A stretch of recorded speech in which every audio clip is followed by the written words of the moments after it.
Islam is a disciplined way of life, a beautiful system which includes laws, limits, and boundaries without neglecting the essence of spirituality.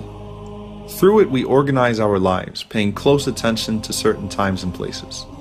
Prayer is all about discipline. Like any important deadline in life, the time for prayer must be respected.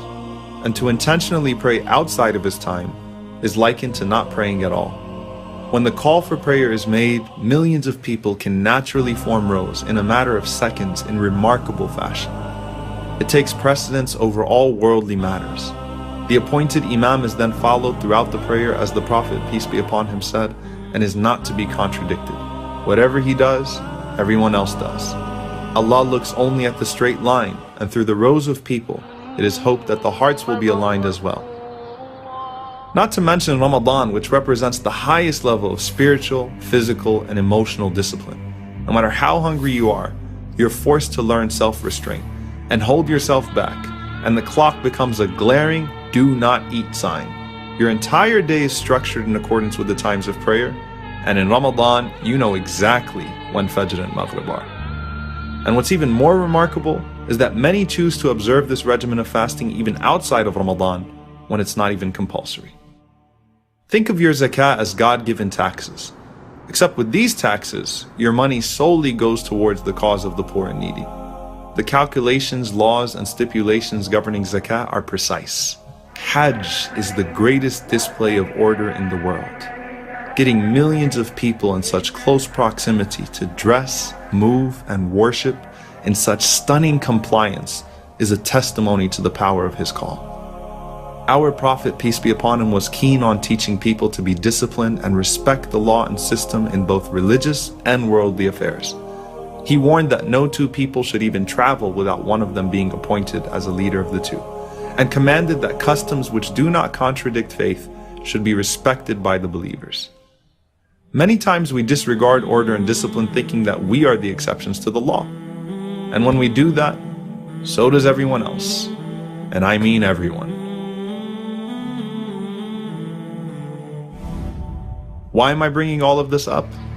Last Ramadan, I was driving my car on a not so busy day. I stopped at every stop sign, even though I sometimes found it pointless to do so. But I'm sick of all of these signs and red lights. I don't see any police anyway. Just as I thought that, I hit a man crossing the road.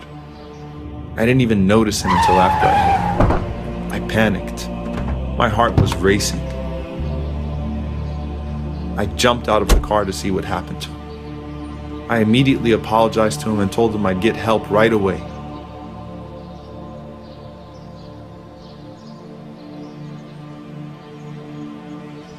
And as I took my cell phone out to make that call, he insisted that I don't, and said it was his fault because he was the one that ran across without looking in both directions, and that there was no stop sign or crosswalk for him to be able to do that anyway, and that he was fine and that there was no need for anyone to get in trouble.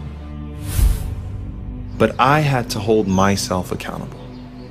So I called 911 and I claimed full responsibility.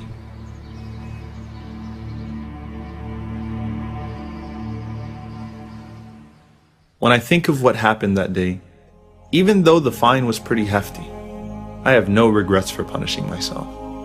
I only regret my recklessness. You know, you might think that that stop sign or red light is pointless, or that you, unlike others, are actually in control when you text and drive. But all of these things are meant to ensure the safety and security of people. And that's part of faith as well. Rasulullah, you taught us to be patient, respectful, and disciplined, to not act in a way that would be detrimental to ourselves or to those around us. No one in your presence felt threatened, and nothing that would be considered good was disregarded by your call.